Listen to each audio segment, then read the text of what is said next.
जब अपनी जेब खाली हो तो ही अपनों का पता चलता है।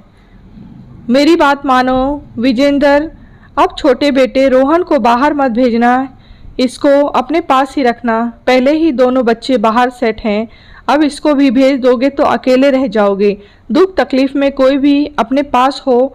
अब संगीता और तुम्हारी भी तो वो पहले सी बात तो नहीं रही। बड़े भाई योगेश ने छोटे भाई को समझाते हुए कहा। पर भैया, रोहन भी आगे पढ़ना चाहता है।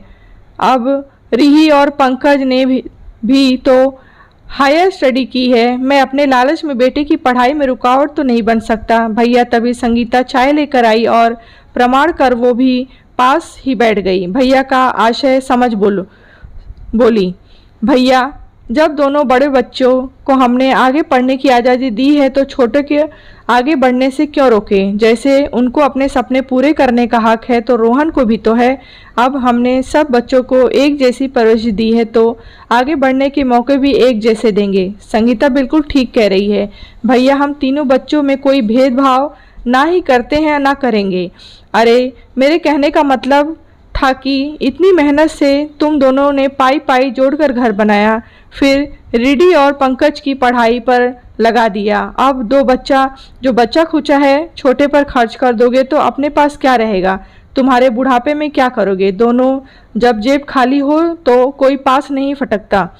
भैया, मेरा तो जो कुछ भी है इन बच्चों का ही है। ज़्यादा कुछ तो नहीं कर सकता, लेकिन इनकी पढ़ाई में कोई रुकावट नहीं आने दूंगा। उसको पढ़ने का शौक़ है तो मैं क्यों रोकूं उसको। विजेंद्र ने अपनी बात समझाने की कोशिश की। मैं तो इसलिए समझा रहा थी कि आजकल का माहौल बहुत ख़राब है। बच्चे पढ़ लिख कर घर से बाहर निकलते हैं तो फिर घर वापस नहीं आते हैं, बाहर जॉब और फिर वहीं के होकर रह जाते हैं। माँ बाप की कोई बात नहीं पूछता। तुझे पता है, दया शंकर जी हमारे पड़ोसी, उनके दोनों बेटे पढ़कर बाहर की जॉब कर रहे हैं। माँ बाप ने कितनी मुश्किलों से पढ़ाया लिखाया, अब कोई इधर जाता ही हो नहीं। दोनों पति पत्नी अकेले रहते हैं, दिन त्योहार को बच्चों का इंतज़ार करते रहते हैं, पर किसी के पास माता पिता के लिए समय ही नहीं। योगेश जी ने लंबी सांस लेते ही कहा। उनकी बातों से संगीता थोड़ा उदास तो हो गई, लेकिन फिर उसने बड़े आत्मविश्वास से कहा, भैया, हमें अपनी परवरिश पर पूरा भरोसा है। जब हम उनकी हर मुश्किलों में उनके साथ खड़े हैं तो वो भी समझ सकते हैं।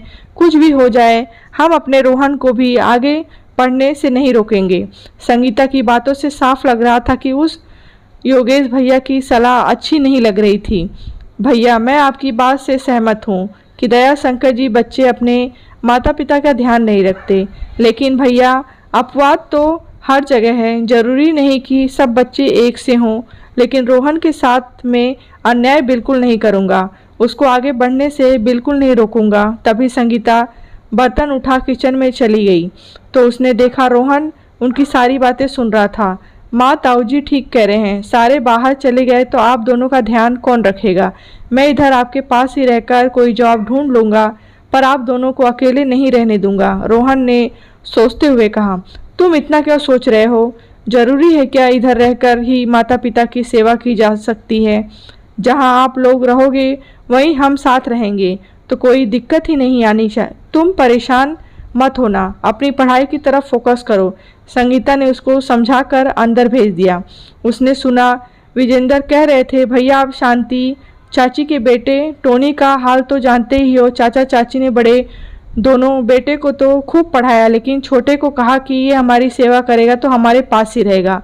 उसको ज़्यादा पढ़ाया लिखाया भी नहीं। बड़े बेटे भी निश्चित हो गए कि चलो माता पिता की सेवा छोटा कर रहा है। थोड़ी बहुत मदद करते और खुद जिम्मेदारी से मुक्त हो गए।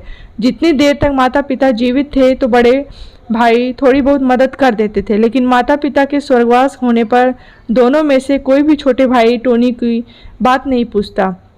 एक तो वो ज़्यादा पढ़ा लिखा नहीं कि कोई नौकरी कर सके, दूसरा शुरू में माता पिता के साथ गांव में रहा तो वहीं का होकर रह गया। दुकान भी खोली लेकिन किस्मत ने साथ नहीं दिया तो घर का गुजारा भी बड़ी मुश्किल से चलता है।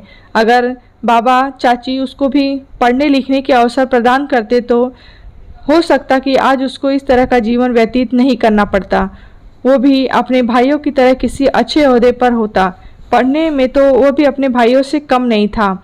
मैं समझ गया विजेंद्र, तुम जो कह रहे हो बिल्कुल ठीक कह रहे हो। मैं भी सुनी सुनाई बातों से प्रभावित हो तुम्हें नसीहत देने आ गया, पर तुम जो सच में बहुत समझदार हो। तुम रोहन को भी पढ़ाई का पूरा मौका देना, जैसे रिही और पंकज को दिया। मुझे तुम्हारी परवरिश पर पूरा भरोसा है। भगवान की कृपा से सब ठीक होगा। बाकी हम दोनों तो हैं ही एक दूसरे का ध्यान रखने के लिए। जी भैया। विजेंद्र ने चेहरे पर सुकून के भाव थे, क्योंकि वो भैया को अपनी बात समझाने में सफल रहा था। संगीता भी भैया के समझ जाने पर खुश थी। दोस्तों, दुनिया में हर तरह के लोग हैं। कभी बच्चे गलत हो जाते हैं तो कभी अनजाने में गलती माता पिता से भी हो जाती है। हमें सब बच्चों के साथ समानता का व्यवहार करना चाहिए और अपनी परवरिश पर भरोसा रखना चाहिए।